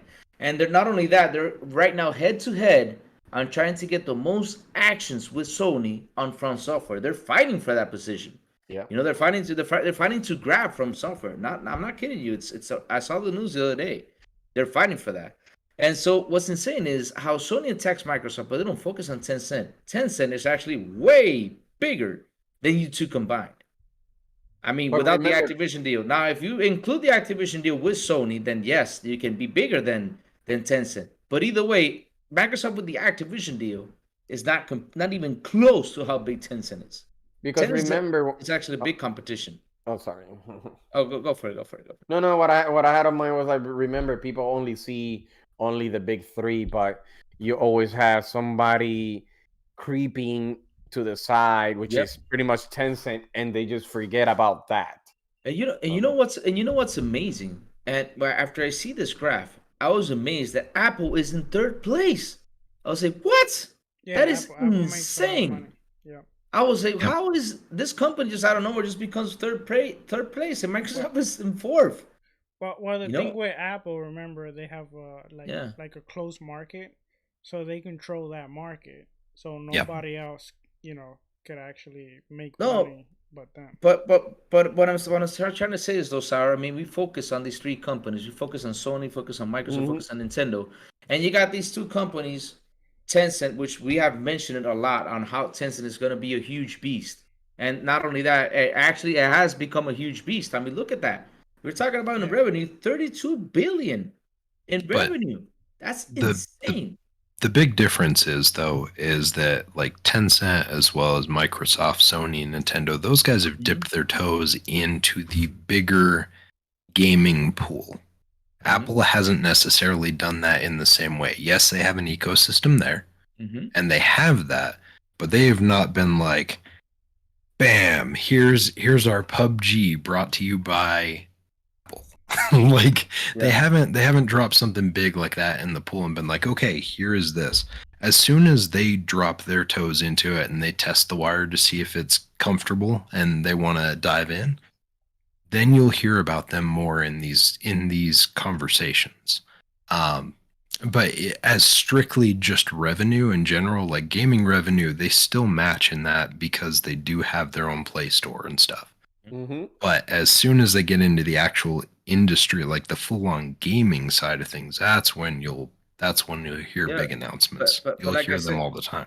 But like I said, it's crazy that we only focus on these three companies, right? And these two, like what SHADDAI said, they're creeping into little by little. And like, Yeah. but you see Well, this graph, and you're like, whoa, well, Apple. well. I mean, I was scratching my head. I was like, what? Embracer. No, but Embracer's on there, but Embracer's a ways down the road, but ways down yeah. the road, yeah. No, Yes. but they're doing what Tencent is doing, Well, so we can't let that one slide either. So Oh no, we can, but Embracer's not even on the list though. You got Activision Blizzard, NetEase, Google, Microsoft, Apple, Sony, and Tencent. Tencent is number one. That's Mm. yeah. Sour, what were you gonna say? I was gonna say, well, here's the thing, like, we, like everyone listening to the podcast, and the panel here, we when we talk gaming, we think about console gaming, PC Yes. gaming. We think about Call of Duty. We think about The Witchers. We think about these big games. We might even think about some of the indie games, but we mostly think about gaming with a controller or gaming with keyboard and mouse. But the thing is that the companies that actually are making the most revenue are the ones that have their toes fully dipped into the mobile market, which is where you Yes. make the most money, because most casual people, like, gaming is a niche market, which has been growing a lot, especially after the pandemic. It has grown a lot, and it's going to continue to grow, but it is a niche market. And the people that that we consider gamers for these companies, it's not the same, because they view everyone as a potential gamer, everyone that has a phone as a potential gamer and plays the Candy Crush, all those mobile games. So I think that's where the difference is. Apple makes a lot of money because they have a closed market. Like I said, they have a closed ecosystem. They control that ecosystem, and then they have all those mobile games, which they make a lot of money that way, which is what Microsoft is trying to also jump into. Everyone is concerned about Call of Duty, but they're thinking bigger than that, I think. And I Because think, remember, Call of Duty Mobile yeah, brings a lot of revenue too, so yes, that's it why. does. And you got also the PC market, which they have like World of Warcraft. They have the Blizzard games, Hearthstone, which is big on mobile. Then you have King with Candy Crush and whatever they could come up with. So I think we have to think about it that way also. Like, we're no longer the only ones in the ballpark, unfortunately. Yes. So Yep. now we might see a shift where, because like again, Microsoft, they want to get to 3 billion gamers, and that might mean that there gonna be a lot of things in the pipeline that we might not like also in the future. There's three words that land perfectly with that scenario, and it's just like what those companies, Apple and Tencent, have been doing. Yes. Diversing the portfolio. Yep. Mm-hmm. You diversify the portfolio, you make yourself future proof, you open yourself up to more and more customers as time goes on. Your business is going to continue to boom. You're going to see those profits. You're going to be in those top revenues. And that's very much a reason why they're there. They have their hands in a lot. They have their hands in a lot. And if Sony and Microsoft do the same thing, or if you see other people do the same thing, like Embracer or whatever, if they continue to do the strides that they're making, you'll see more of those people pop into the picture as well. You'll see that conversation change. I'm convinced that as time goes on moving forward, we're going to see more names. Like, maybe some will drift off every now and then. Maybe Nintendo won't be on that top 3 or 4 or 5. Like, maybe Sony won't be. Maybe something will happen and Xbox won't be. We're going to see other names jump into the game as time goes on. Yeah, I think so, especially now that the market is changing. That's why actually Sony is complaining a lot, because they see the writing on the wall. They see Yep. that it's not the market they used to control.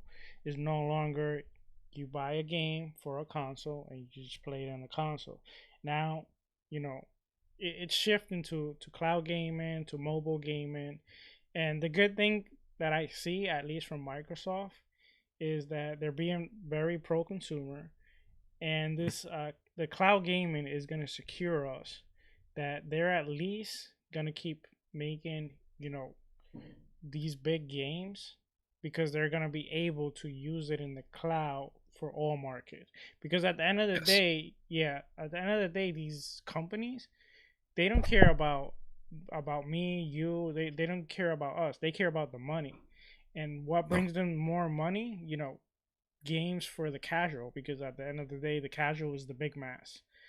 But you know, hopefully, you know, game keeps growing. They're making a lot of movies and series, and they are doing pretty good now. So hopefully, it becomes something as big as movies, as music, and that helps us not suffer as Microsoft and other companies grow. They don't leave us behind. So kind of jumping onto the same topic you were just talking about, right? Like the value proposition, the availability, being able to access these things. We're going to start winding down this last one before we kind of start to get out of here. But one of the other quotes that ended up coming from this whole situation talks about that value proposition, right? So one of the quotes that came out of this was, the constraints are real. Inflation is definitely all around us. I always go back to the point, in an uncertain time, in an inflationary time, software is a deflationary force. Microsoft is ensuring that our customers are able to do more with less. So in terms of outlook, I'm optimistic about Microsoft's value proposition. I'm optimistic about our share, but we're not immune to anything. That's a macroeconomic headwind. So he does bring up the fact, right? Like he sees that they are making that value proposition for people. He understands, in the scenarios we've been in for the last few years, you know, the value proposition goes a long way for people. Like, people are hurting. It's been a rough few years. Not everyone made it out of the last few years in the greatest situation. And you know, it's like Sauer was saying, is like, they don't necessarily care about us. They do care about the bottom dollar, but at the same time, like, there are those human elements every now and then, those human moments. And I feel like the value proposition side of things, like, yes, it is to get your dollars, right? Definitely to get your dollars. But at a time like this, a consumer-friendly approach like this feels like it's a little more of a kind human gesture than maybe some business tactics you've seen in the past. Any thoughts on that? I'm going to tell you something though, and this is why, in a good way, let's look at it this way. This is what Game Pass is doing, and it's something that is scaring a little bit of Sony of what's going to happen and things to come, right? Game Pass is actually helping not only us, it's helping us to reach more and more developers on the other side. For example, the plus side about Game Pass is you play a lot of indie games. I mean, look at you, Silent. Could you ever imagine yourself play Power Wash? Dude, I no. No. I mean, you would have seen it on there. You're like, what the hell is this? You probably look at it, but it's like, nah, not worth it. You know, and I'm not gonna buy it, not worth it. All of a sudden, you sit down in Game Pass and you play. You're like, wow, this is amazing. I mean, I'm not me. I got into gaming on the indie side thanks to Bitmap Barrel, which I love their games, and I pretty much have bought a lot of their games, and I love them. The last game was Final Vendetta. Shout out to them. Did you hear me? Shout out to them. They make good games. I love their games. They make Final Vendetta, and I have a lot of fun, and that's thanks to Game Pass. I mean, I started playing Xeno Crisis, which is a really cool game that they made, and this is how I see things. It also helps developers and helps them get out there. For people that we see these indie games, like, we'll stick to the AAA games. But we see these indie games, we sit there, we're like, you know, let's give it a shot.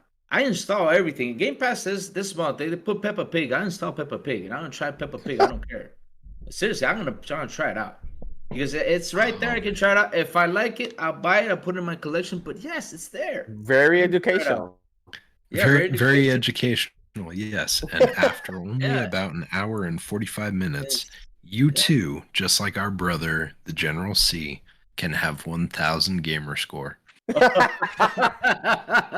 But yeah, it's good. It's good. Like I said, it's good in that way, and also that not only that they're not raising prices, because that was another thing that was insane on the price inflation. Oh my god! Yeah. I was like, No, oh and Lord. that I mean, obviously that's not something we touched on today, but it's like I think we've talked about it a little bit, and it continues Yeah. to kind of blow up is the fact that the Sony revisions on the hardware have shown that like it was something like a 12 to 16% Yeah. reduction, and yet So they're still let me increasing the pricing $50 let, let, more let, as well. let me ask Sour this, so since Sour's a little bit more on the tech stuff, right? Sour, you there? Hey, Yeah, I'm Sour. here. I'm here. I'm Okay, listening. okay. Because I saw you far away. Sour's concentrating. Like, should I go to the bathroom again? No. Okay, but anyway, Sour. The question I was gonna ask you though, you know how Sony is getting into the 6 nm sock chip, right? Is Six that or, nanometer. Six Yeah. nanometer. yeah, Yeah. 6? Okay. Question is, does that make it um cheaper to make or what? Or manufacture, I mean. Yeah, well, it's first of all, it is a more efficient processor. Yeah, I saw that. I saw So that. it's Remember Austin Evans when he took it out, he took the console out, he said the voltage was a lot lower. Yeah, yes. it's yeah. So yeah, and it is better in that regards. All right. But it is cheaper to manufacture. Okay. Yep. See that's a good point. And you talking about the pricing on how they're gonna keep the prices again. Thank God that's happening, because we don't want things to rise up on our side either, because we want this to be, because it's tough. Look at, I mean, food is expensive, gasoline is expensive. I don't know how much you guys pay for gas over there, but we pay literally $6 here in Dominican Republic for regular gas, supposed to be good gas, but it's expensive. Yeah. And yeah, so as Microsoft said, we're not gonna do this. For me as a consumer, I'm really happy.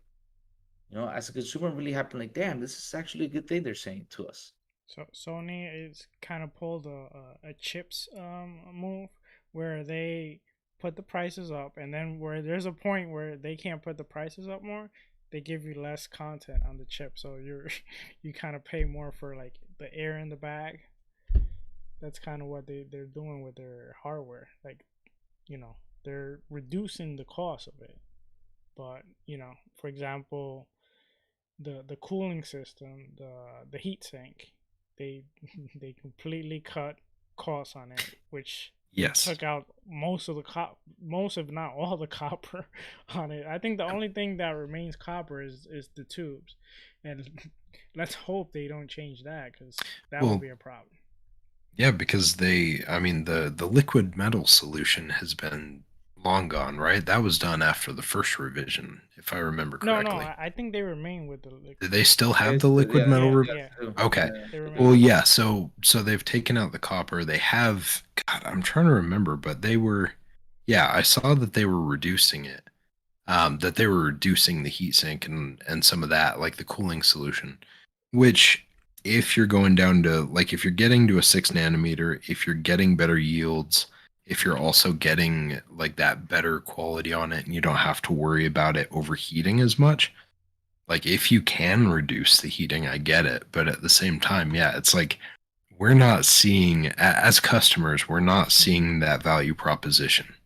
Like, okay, you're cutting X amount of dollars from that console, yet you're charging us $50 extra over the retail price, and now you're charging us $70 for your games instead. Yes, that It just doesn't. Yeah. Again, it rings very, very hollow. The Yeah. idea of like, hey, this is where you should come to game. Like, it's become the meme of like, it's for the payers, right? Like it's not for the players anymore. It's for the payers. That's the meme that keeps popping around. And when Charge you for Microsoft comes out upgrades. and states their value proposition, like against the competition, you can't argue with it. They're definitely a more customer friendly approach right now. Yes, they are. I mean, like I said, Game Pass is actually doing a lot of stuff for us. I mean, we're playing a lot more games. We're actually noticing more developers. We're enjoying their games a lot. I mean, look at Metal Hellsinger. it's been a crazy game. Yeah. I mean, it came out and everybody's Oh, happy about it. Everybody's look at excited. Deathloop. I forgot to talk Deathloop. about that. I started Yeah, Deathloop yeah. too. You saw I'm Deathloop? playing. How are you enjoying I'm it though? playing. You actually Oh, having it's fun with it? amazing. I love the concept of the game. You know, I Yeah. haven't played much. Like I haven't jumped in too much, but so far what I played, it's an amazing game. Like you know, Yeah. It's a fun game. It's a fun I game, got no and like I said, complaint. you know, if you want to get it, you buy it and you keep it in your collection, which is really good, you know, and it's stuff you want to get to have it for yourself and be excited about. Like I said, Game Pass bringing out all those cool indie games out there for you to sit down and play. That is fantastic, and you actually sit there and play them and be like, "Whoa, this is cool! Why did I never look at this before?" Because I told Cypher earlier, you never imagine yourself playing Power Wash. It's like, nope. It came on Game Pass. Yeah. I tried it Yeah. and I loved it. That's the whole And, point. and it was great. You know, it's like it's one of those things. If you said, "Hey, you know, I'm going to charge you full price for it," like, no, not necessarily. But like, if I try that and I enjoy it, it resonates, and I find out that eventually it's coming off a Game Pass, Hmm. especially with the fact that you also get a discount on the games that are on Game Pass. Like, if you decide to buy that full version, you get a discount as well. So if it Mhm. turns out that you tried it and you got burnt and you didn't want it, well, you're just out your Game Pass subscription. But if you decide you like it, you just had it's literally a Trojan horse to get people into playing games that otherwise they probably would have never played. And that's great. Like And it's smart.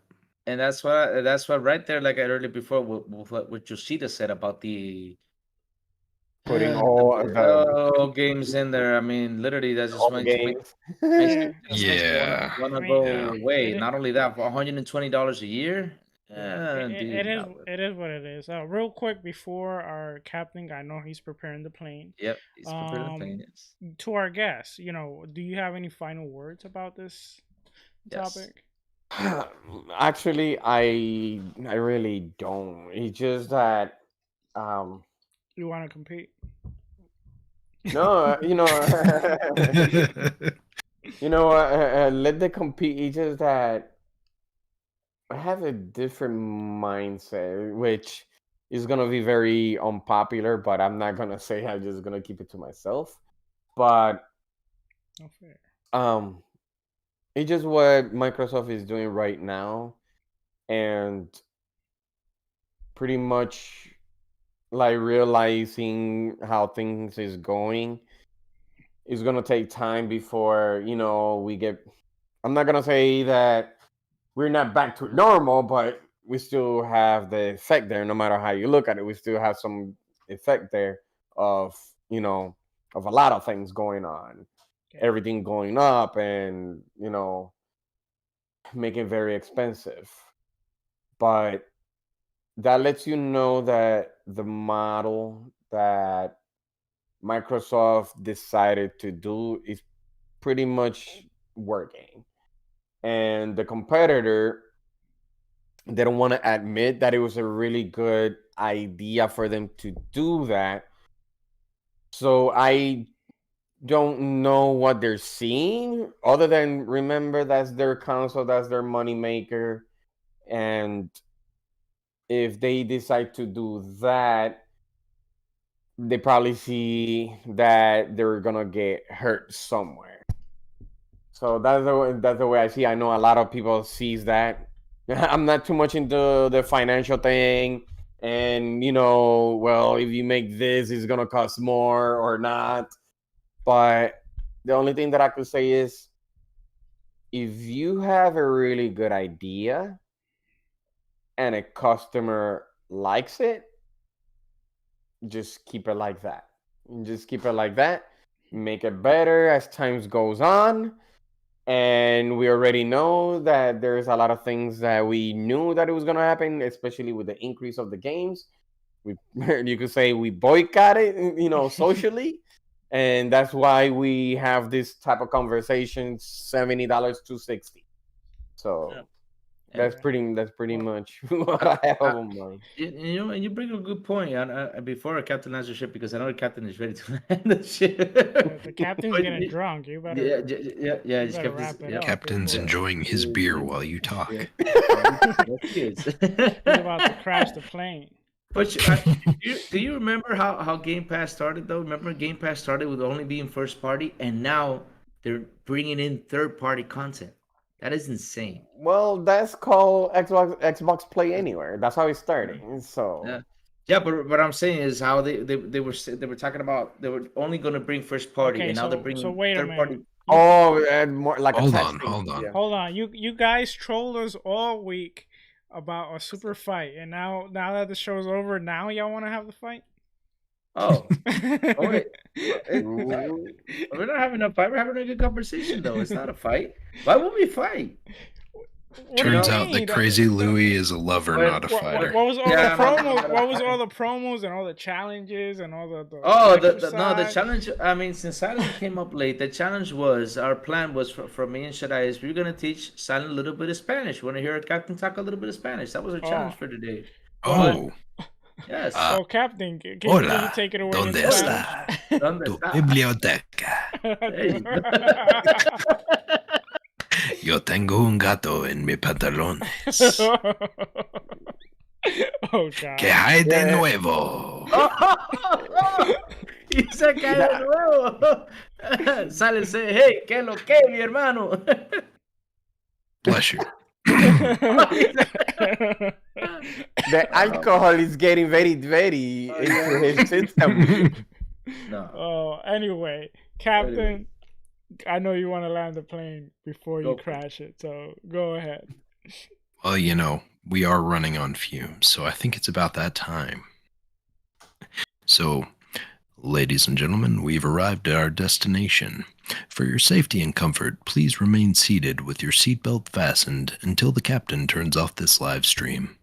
On behalf of Xbox International, we'd like to thank you for joining us on this trip, and we're looking forward to seeing you aboard next Wednesday at 7 p.m. Eastern Standard Time.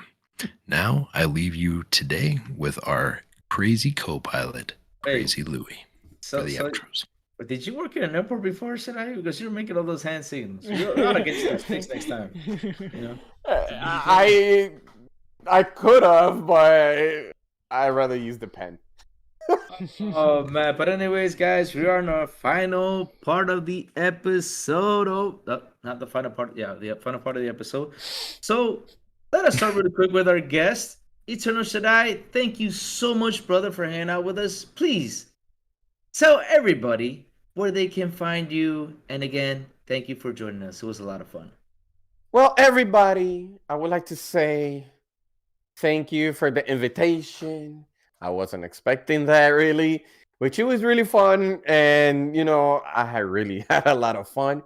And people could find me, well, other than here, there's some other places that I've been. So people can find me social, Twitter, at Eternal SHADDAI, also on the Xbox console, Eternal SHADDAI. I stream on Twitch called ETE SHADDAI, YETE, because Eternal doesn't want to fit on Twitch for some reason. So I have to abbreviate it. So it's ETE SHADDAI. Also on Sunday with Axel, Cool Cat Terry, and Scrub Nurse for Good Morning Xbox Sundays at 9 a.m. Eastern Time. That's 9 a.m. Eastern Time. Thank you for flying for, Xbox International. And, it was a smooth flight, even though the pilot was kind of shaky. But other than that, good experience. All right. Thank you. I said I was going to be wacky. No, you were great. You were great. All right. We weren't as wacky, though. We had to behave because our captain was not on here. We missed our captain. But anyways, thank you again, man. It was really fun hanging out with you, brother. And now, Silent Cypher, since you were the one who came in late because of all the technical issues you had, my brother, tell everybody where they can find you. Woo! Awesome. Well, yeah. So before I dive into that, Eternal, thank you so much for coming to hang out with us this evening. It was awesome to have you. Sorry that I got stuck in a bit of a layover. But we got it sorted out. We eventually made it. The turbulence was real today. I was about to say that every flight has their own turbulence. So yes, and I definitely had mine. My beer almost spilled in my lap, and it was almost a tragedy. But do you have a rug? It's on carpet, so we're good. So that means you're gonna start sucking it up from the carpet. You don't want to go to waste. No, heavens no, heavens no. No, that's called the dog share. The dog comes by afterwards and mops it up with the tongue, so it's fine. Oh, good. Oh wow. But as far as where you can find me, obviously you can find me hanging out with these gentlemen on Wednesdays at 7 p.m. Eastern Standard Time. But I do have some new stuff that I've been playing around with. So you can, of course, find me on Twitter. You can find me on Xbox. You can find me all over the place as Silent Cypher. But I am also jumping into TikTok because unfortunately it's really addictive and it's easy to get in there and want to just do a bunch of stuff.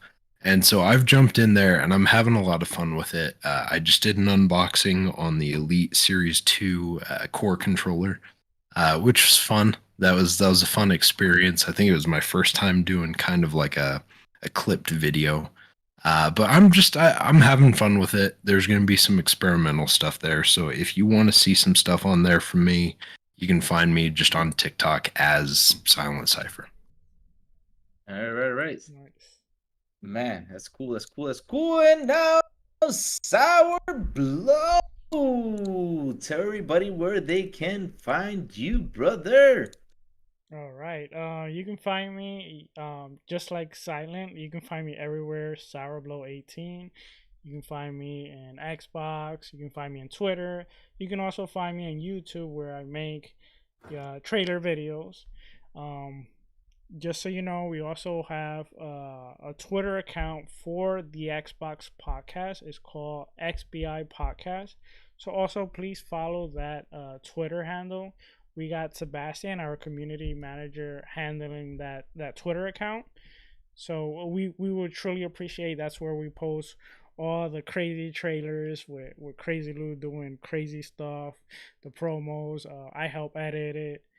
Sebastian also helps with the promo trailers. We do a bunch of stuff there. So make sure you follow that account. Oh man, pretty cool stuff, man. And well, chat, you guys kept it rocking and rolling, and thank you so much for hanging out with us, even though we started a little bit late because we had a little bit of turbulence with Discord. Oh man, I think Discord has some issues with us today, but anyways, it got it going. Thank you. Woo! But guys, where you can find the crazy one? Simple and easy. You can find me at Twitter in the Crazy Louie Gaming, where I do all my good morning videos and I do all my shower videos, singing and dancing and flipping. Have I done flips, guys? I've not done a flip. I should do a flip one day. That's pretty exciting. I'll pay to see that. You pay to see that? I don't want you to injure yourself. Okay, no flips then. I did a cartwheel once, but it wasn't the best cartwheel.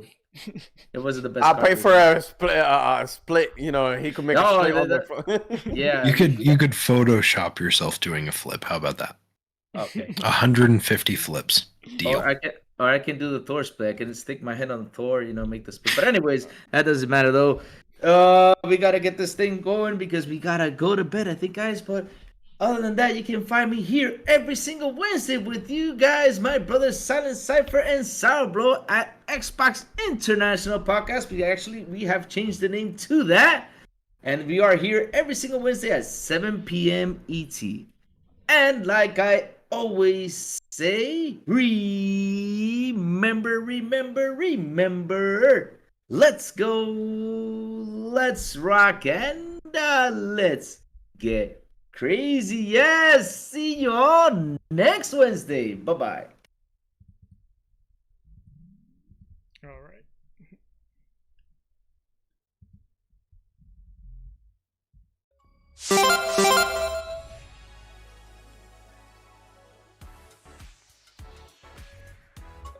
Thank you for listening to the XBI Podcast.